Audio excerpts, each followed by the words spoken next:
Magandang hapon po. And we can answer your questions dohin rin lahat kasi abutan tayo ng umaga dito. Taken your or given your penchant to a non-stop questioning. Let me just give you a background. This place was discovered by in cooperation sa lahat, the armed forces, PDEA, police, and the local governments and the governor, all help in the discovery of this modern Shabu factory, laboratory. Ang nangyari dito, even sa medyo rusty na. Ibig sabihin, the production or the construction of the building the buildings were abandoned according to raw information. Sabi ni Governor Pineda, bigyan na mga election to ginawa, then iniwanan. And rightly so, because yung pag-unpacking and even the rusty nuts were not really properly tightened. May mga kalawang na. And so the experts in PDEA, General Sid La Peña here, sabi na this factory could have produced 2 sessions at 100 to 200 kilos per ikot, per production. So it can go as twice a day. So ito could have produced something like 400 kilos of shabu a day. It's just too bad na hindi tayo nag-abot sa mga tao dito. But this used to be a land owned by somebody, then subsequently sold eventually to a certain Mr. Chua.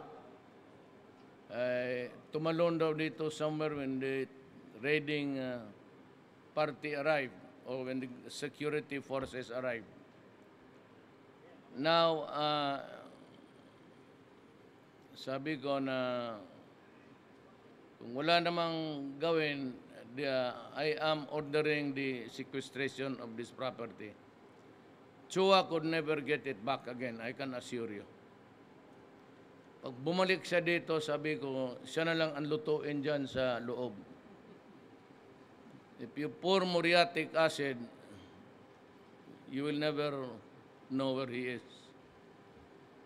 I am ordering the confiscation of the property, and in the meantime, I do not know what would be how PDEA would dispose of the machines.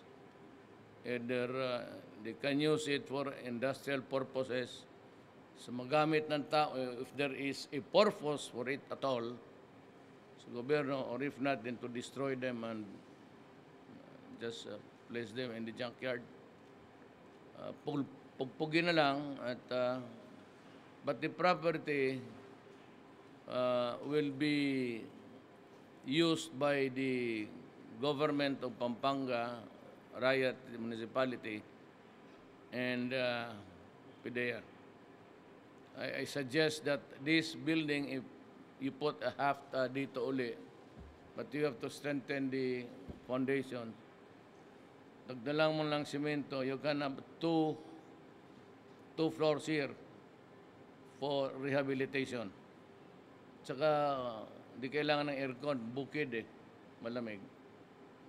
So for the first batch na nahuli sa police, yung gustong baka sa media, sinong gusto magparehab na, lumantad na lang kayo. Tago pa kayo, terrorist. Sino? Kasi dito ko kayo i-assign. Maganda dito, malamig. But I don't want a mixed crowd. Siguro, mga babae, ibang entrance, iba ang exit. Ang demand dito, iba ang entrance, iba ang exit. I will find the money. I will find the money. Sigurado yan. Can I have about 25 to 50 million? It's gonna be a beautiful rehab center for our country. Pasalamat na lang ako at hindi nagamit. It was about to, but if you look at the whole thing, it's not complete. There are no connectivities between where it will blown to and now it will be mixed. I said I would like to congratulate the Armed Forces of the Philippines, Philippine National Police, Barangay Captain. Sir, kalimutan pangalan mo. Cedrino. I've met him several times. Ito yung kinatakutan dito. And kasi kung sabi niya, Mayor, yung nawawala dito, akong pinagbibintangan. Sabi ko, sino pa pala? Di ikaw. Alangan. Wala bang ibang tigas na gagawa. Alam mo, if you see there are there's a piggery that's elevated there. Because one of the, yung amoy kasi ng, I don't know if it's still there, ang amoy ng shabu is parang yung wire na nasusunog. It's odious to the sakit, sa smell mo. Dito sa bakery, natatapunan ng... So, ngayon, lahat ng pigiri will be... titingnan lang namin. But I hope this kind of thing will never happen again.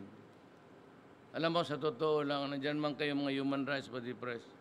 Pag nahuli kita dito nga, akong naabutan mo, goodbye.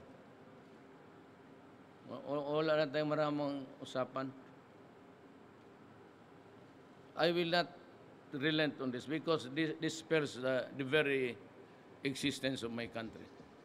Even if the United States will do everything to make me kneel down, I will not. Di ako papayag. Alam nila ang problema. Alam nila sisirain ang bayan ko. Alam nila na if this thing will just go unchecked, unimpeded, unbridled, it will destroy the next generation. With 4 million coming up, biro mo kung walang dito na-discovery or somebody has got the position of the president. 6 years after, we would have a failed state. Narco-politics is already here.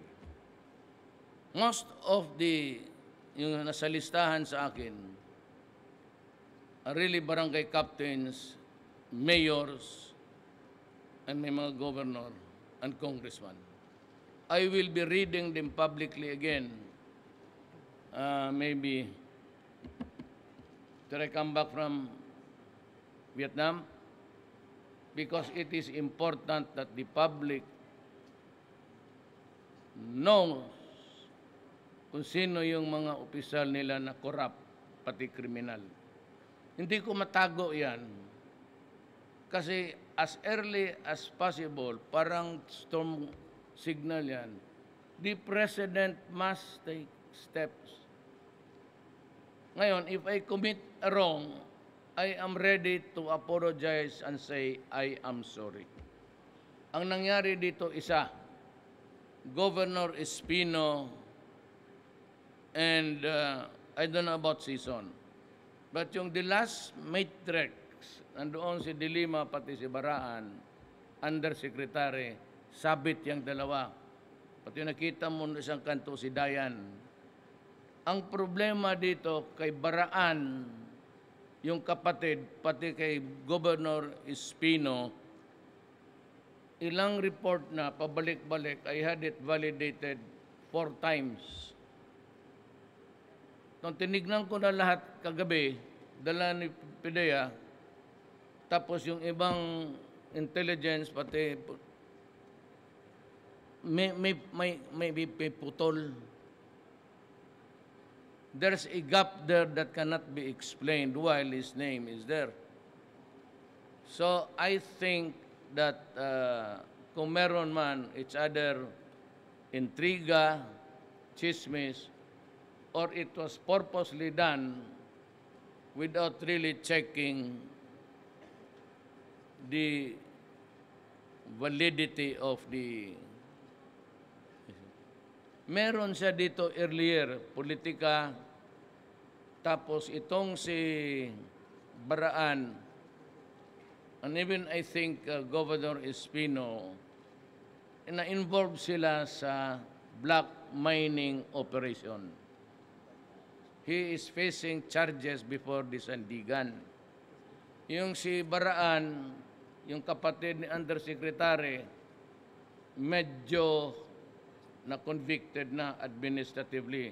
He was dismissed. Kung ang pag-usapan black sand mining, may probable cause, may kaso eh. But to stretch it further, to involve them, pinag-aralan ko talaga ng ilang gabi, ginaganon-ganon ko yung report ng police, ng barangay captain, yung DILG, the latest, ng pumasok. Ginaganon-ganon ko, hindi ko makita yung connection. It is not really very clear to me. So I would say, yung black sand mining, I will not apologize. Nakademanda kayo eh. Kasi matong pa, convicted na yung Baraan ng kapatid Undersecretary.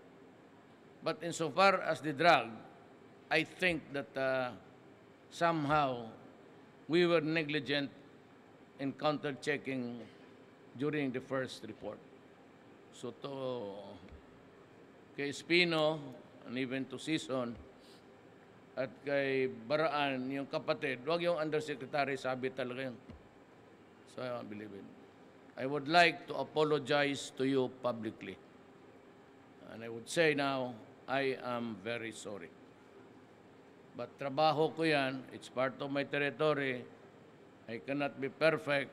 Sometimes you are correct when you say that life is never fair. Pero yung iba, yung last na ito, pang-apat, kay may kilala ako dyan, so sabi ko, di maniwala. And by the way, yung sa Davao na involved doon, tao ko, and I've never thought that he would really go there. Yung barangay captain ng District of Talomo, the biggest district doon sa Davao, barangay captain, kasali niya yung bahay ko sa jurisdiction niya. He was involved. I never knew it. But he died last week.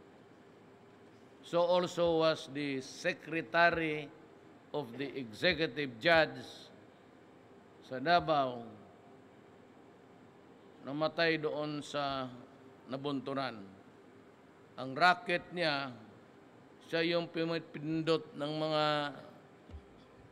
kasi mag-apply ng warrant sa executive judge. I'm not connecting the judge at all. Itong yung babae na clerk of court, na pag may warrant, pipindutin niya ang mga sindikato sa Davao. So she was killed 5 days ago sa Nabunturan. Kayo dyan, I am not saying that no mean words, but iwasan. Kasi itong gumawa nito, sa totoo lang, kung naabutan ko ito, they have called that nandito hawak nila. Sabihin ko talaga, ibitayin mo muna dyan bago ako pumunta.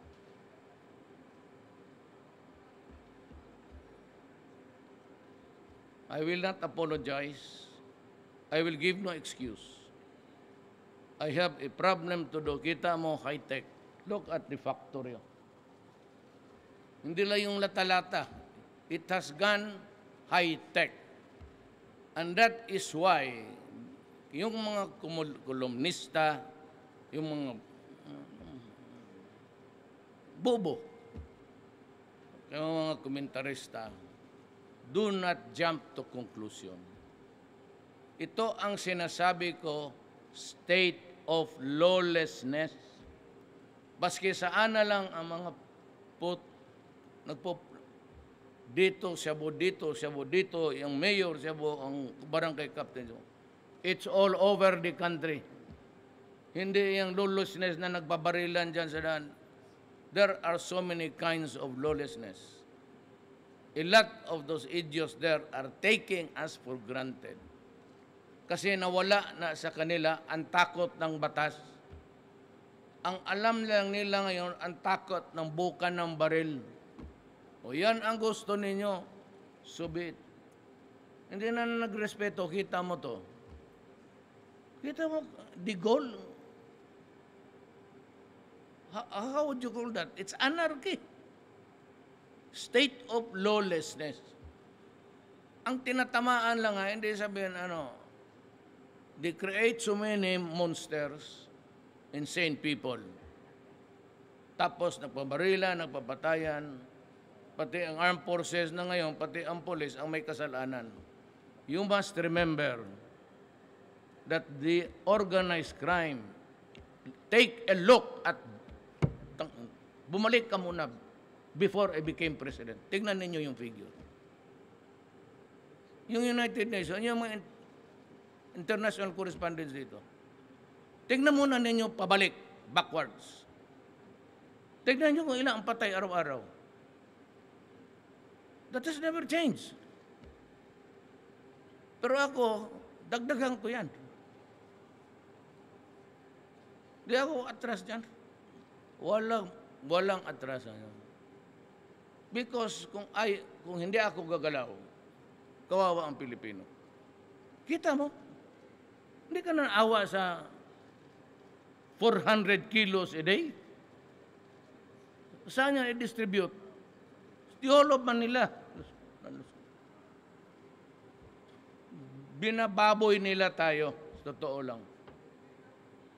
So don't allow me to treat you like a human being, human rights. Binababoy mo ang bayan ko, bababoyin kita, I'll treat you as a pig. Hindi pwede yan na kayo dyan, mga balahibo na mga mumo, tapos we still gusto ninyo kami mga presidente mag-pontificate, good words. Sino mang hindi magmura nitong putang inan to? Eh, di pa kasali ng human rights. Tignan ninyo, human rights. Kasi dapat kasali kayo sa konsumo dito eh.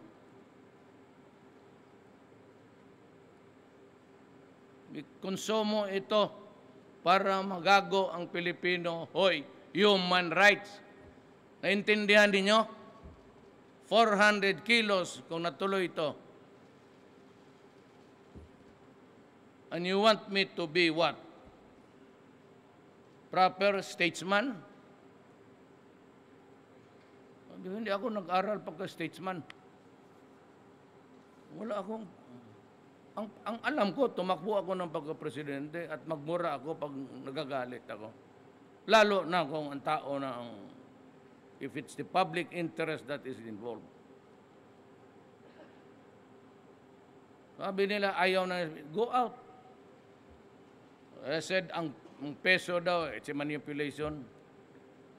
Yung Philippine deposits, tanggalin ninyo lahat.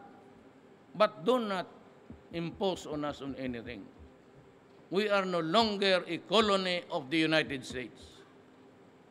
I cannot be controlled in how I run this drug. Kayo nga sa Charlotte ngayon. The other day, may binaril na naman na bata. Pinagtulungan, patay. Ano ba klaseng double standard ninyo? Yung mga itim sa Amerika, pinagbabaril ninyo. Tapos kayong ito, anong tawag sa kasaba? What's the Tagalog for kasaba? You're being scolded. Browbeat ba? What was the Tagalog of that? Pinangaralan ka? Better change your dialect to Bisaya. Ng Tagalog, hirap hanapin. The next time I'll talk to you in Bisayan. And if you cannot understand me, that's your problem, not mine.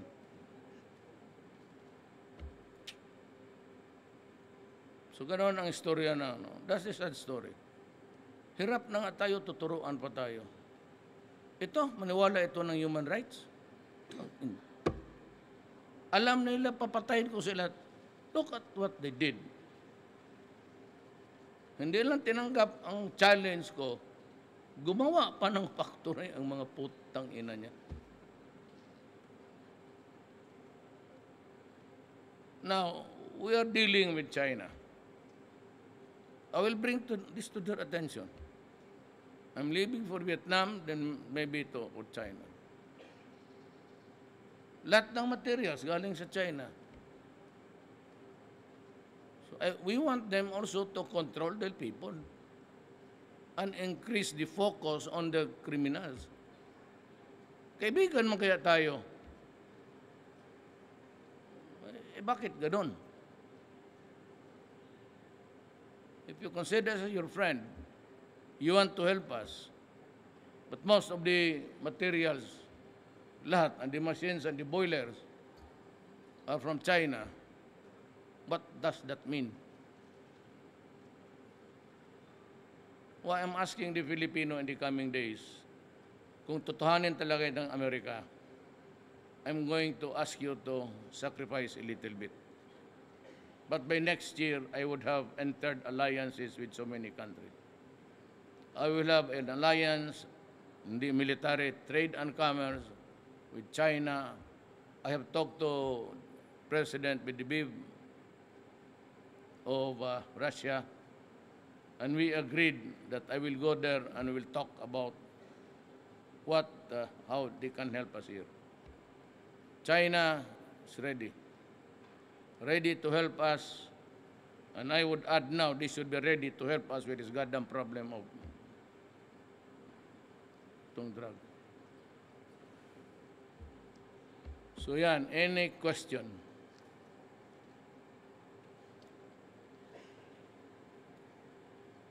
Ikaw yung representative ni Chua, yung may-ari. Hindi, sir. Good afternoon, sir. Si Ina po. Akala ko ikaw yung... Sir, I just want to ask about, you apologize to Governor Espino and Mr. Sison and the Baraan, the brother. What went wrong in the validation process of that matrix? Because I understand... Nothing went wrong. Everybody was correct. But the focusing was, there were lapses.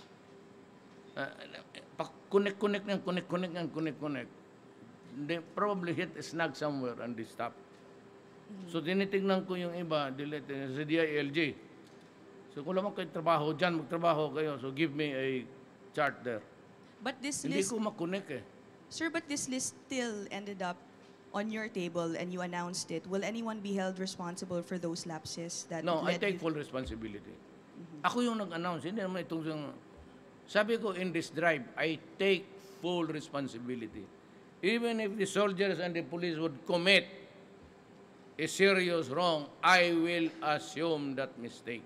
Okay. And they can file charges against me, fine.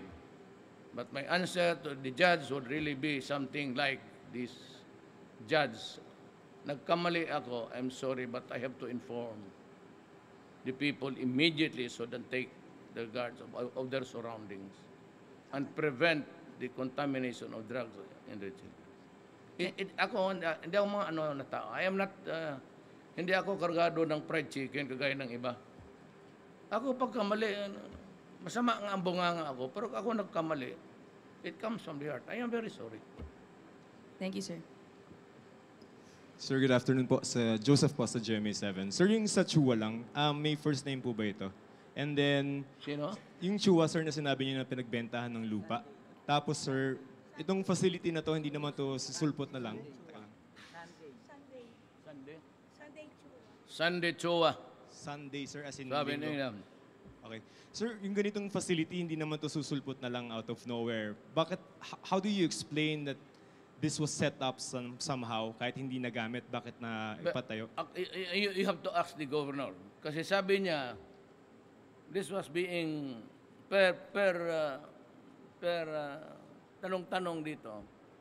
This was started during the election. Sabi ni governor, when I won, iniwan nila. Nung nanalo ako pagka-presidente, tapos nakumpisa na ang tumbahan, araw-araw may nagtutumba na kasi may pinapatay rin ang mga media, sumali rin kayo eh. So sa 5 siguro, baka 2 inyo. There are crusading media people.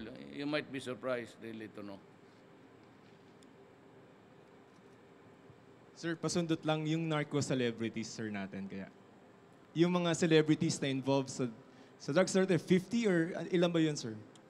Alam mo, sa totoo lang, I never follow that item. Yung magbaso ako,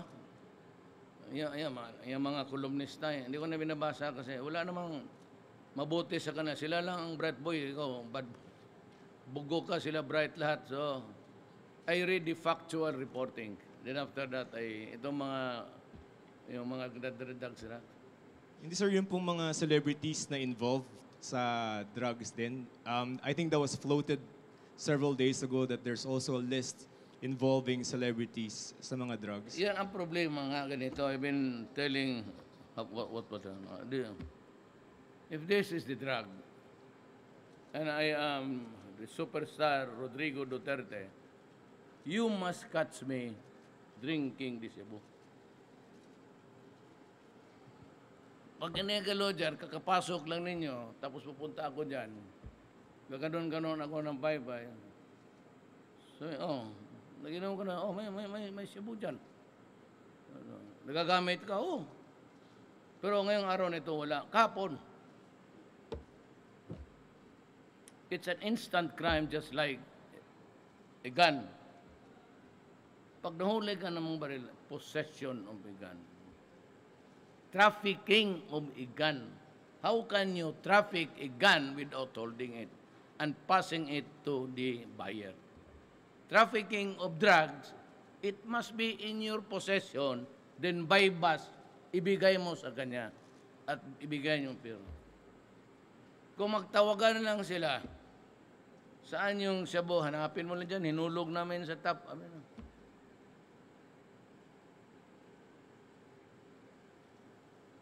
Trafficking is your holding. How can you traffic? How can you buy and sell if you do not have it? Just like a gun.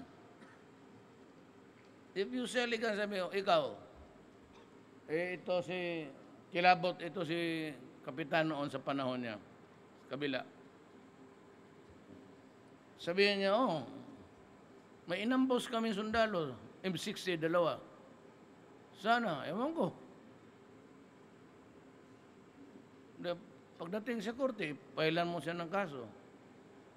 Magkuha siya ng M60, 3 years ago.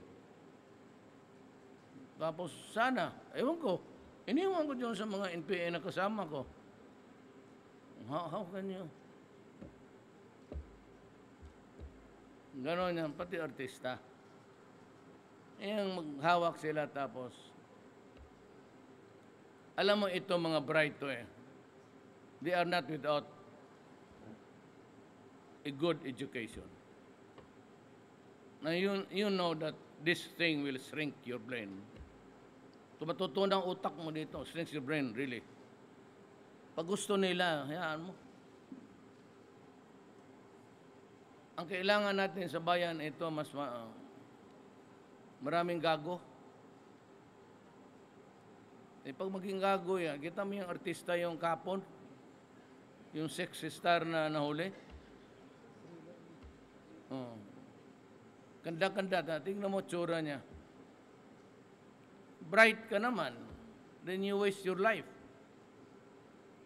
So, ibig sabihin, yung utak mo 14. Ganito ang problema. Ako, wala ako sa Davao. Marami akong apo, babae. Itong mga to, mga sundalo pati pulis, ito, Navy, mga pamilya nila sa probinsya-probinsya. Ngayon sila nag-iisip, putang ina yung Cebu na abot nito, abot ng Antique yan, abot ng Cebu, abot ng Mindanao. Ano ang tingin ninyo sa amin ang pag-isip ngayon? What do you think is going on in our minds? Let alone yung trabaho namin, away ng NPA dyan, patayan. May mga pamilya ito, may anak ito nag-aaral. So ako, mayroon ako doong mga apo. Ayaw naman magpa-security, galit na galit. They don't want security people there. Yung babaeng anak ko, si Mayor, lalo na yun, inaaway niya. She doesn't want security. I have my daughters. Gano'n. Ano ang isip namin? Kung ay mangyari sa anak namin, bantay ka. Kasi wala ng batas dyan. Do not lecture on me about rule of law. Ako, na-disgrasya ang anak ko, na-rape, pinatay. Huwag kang mag-lecture sa akin ng masampal kita.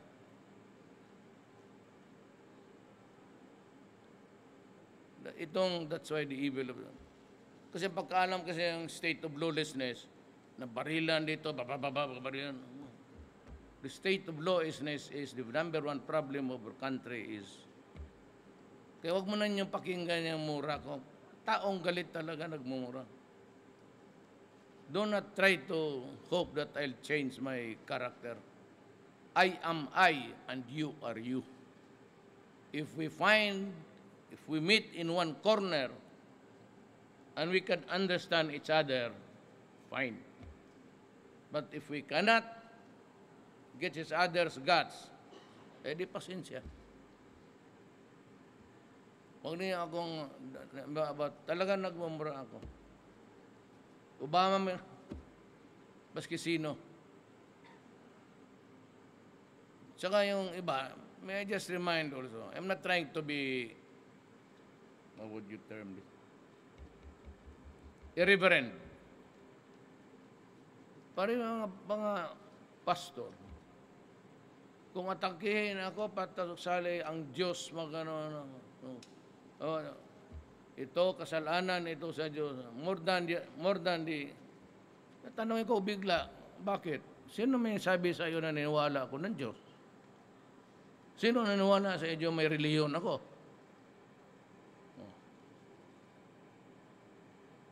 Kaya mahirap dyan eh.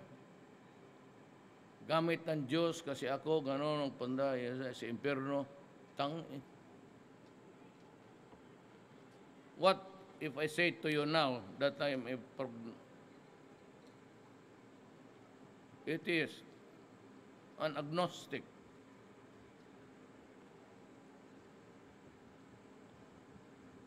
Pero naniwala ako ng Diyos. Style lang yan. Pangsagot lang yan. Yung pamoral-moral ka dyan. You must remember that in the crowd, not all the people there in the crowd have a religion. There are people there who they are agnostics. The atheists. And there are a lot of them. Wala na? Mr. President, magandang hapon, si Henry Uri po sa DCRH. Sir, with all due respect sa mga local government officials present today, ano po ang kanilang naging pagkukulang at ano ang kanilang magiging pananagutan dito sa pagsulpot nitong ganito kalaking Shabu Laboratory? You know, Governor Pineda, kikita mo kami kanina, papalaka doon, she was beside me.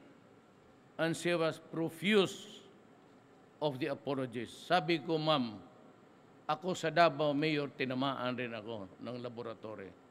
Ang doon lang talagang lahat pinatay ko at nilagay ko dyan sa highway. Pero hindi mo magwardyahan yung teritoryo. Kalaki, I cannot place a policeman every 300 square meters in this. Kulang ako, kaya ako tinawag yung, that's why I raised the level to a national security threat so that I could call the military to help in supporting CAST. But they are exercising now police powers. When I commission the armed forces, you come here, that is actually an order with the corresponding, you are now an agent of a person in authority in the matter of law enforcement. Parang police na sila ngayon. And that is why, ang sabi ko, bilihan ko sila lahat ng sidearms. It would cost me maybe $1 billion. But each and every soldier would have a sidearm because I want them to reinvent themselves. Usually, sa bukid lang sila mang-fight. But now they have to detect crime and detection, profiling. Alam mo yung sa Davao, may helmet siya, hindi niya tinanggal. Tinaas niya yung visor, but he had a face mask. Yung magdadrive ka, ginagamit ko rin yan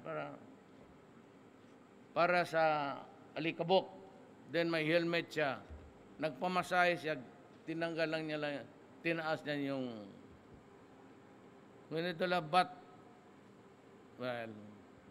but our police, because our military and police are really bright, totoo lang, we know him.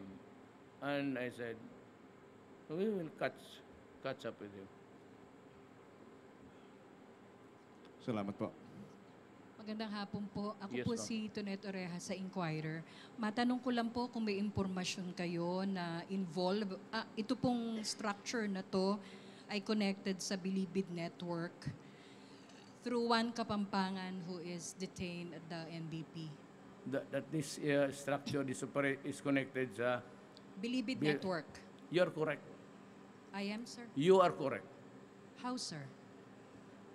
Ang operators, the drug lords are there inside. And somehow, nakakuha pa rin ng mga cellphone. Kung wala dyan sa Bilibid, yung nasa detention na nahuli na pending ang trial nila, just like inyong sa Parañaque, na sumabog silang lahat, namatay silang lahat, ang nabuhay yung nagtrapon.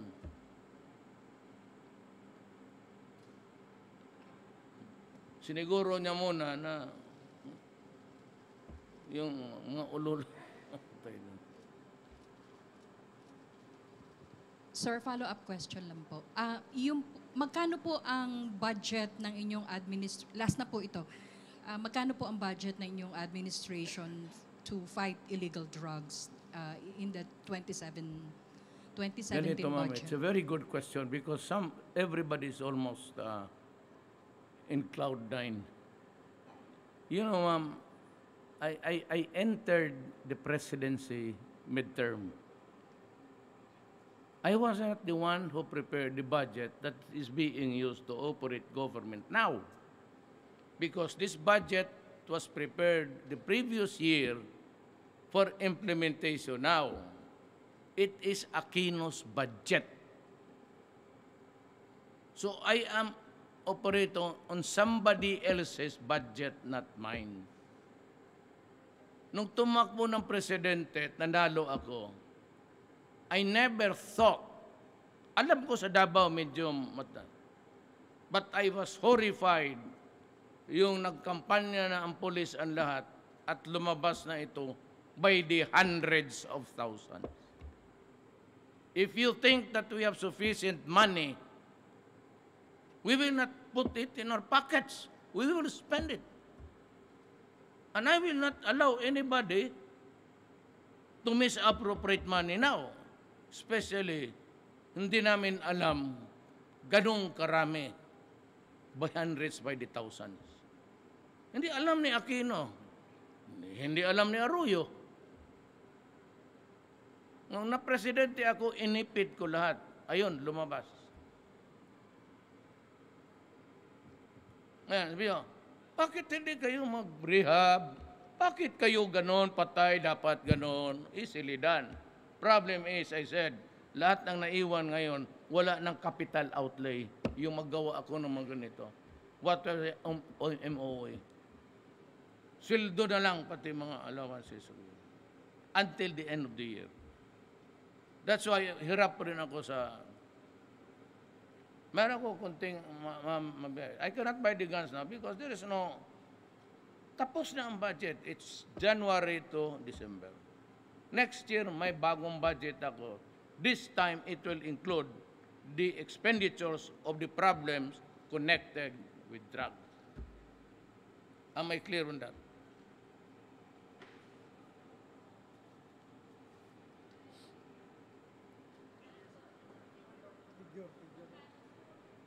Ang naiwan? Ewan ko, di pa, marami pang, alam mo yung, ma'am, when it's being heard in Congress, I submit an executive budget. Pagdating doon, papalitan nila yan kung saan nila idagdag, saan yung isisingit yung kanila. So by the time it is passed, then that is that is the budget that the Filipino people will have to spend for this.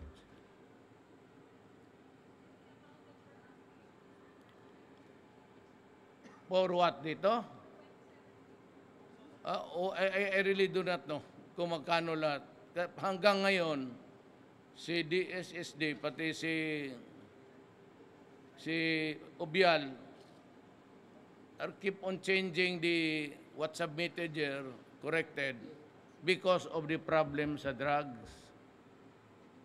Kasi noon 700,000 lang. Ngayon marami nag-surrender.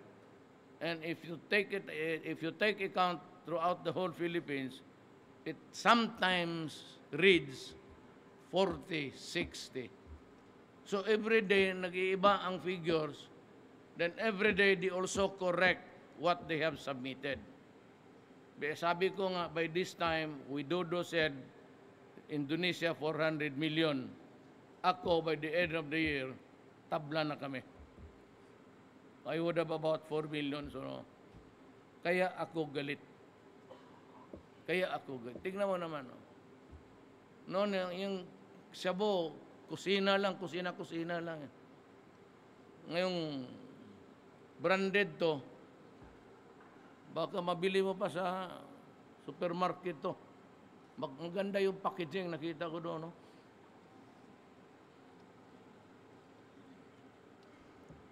But apparently, they were open.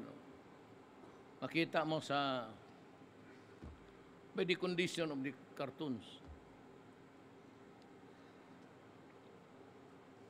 Any question?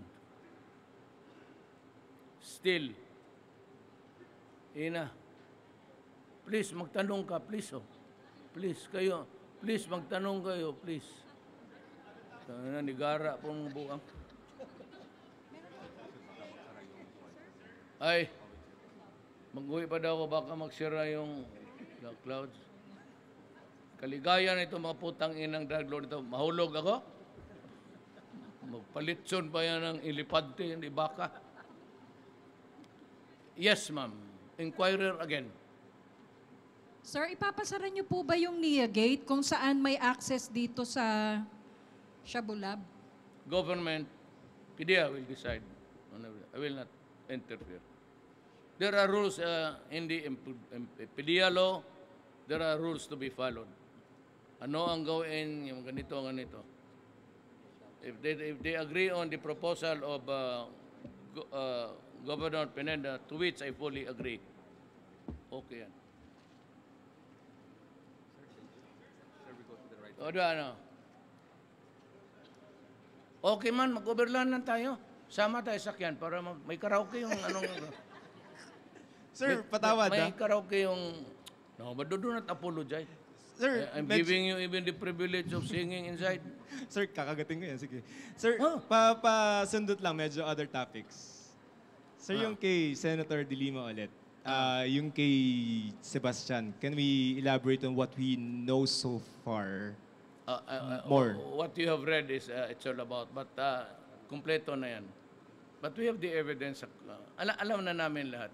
Yung pagsabi ko, De Lima, you better hang yourself.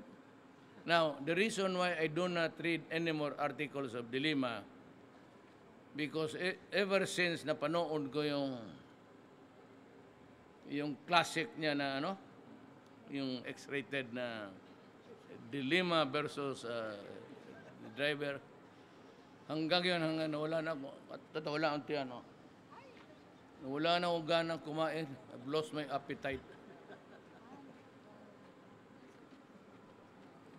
Parang may nakita akong baboy nag-untol-untol doon sa...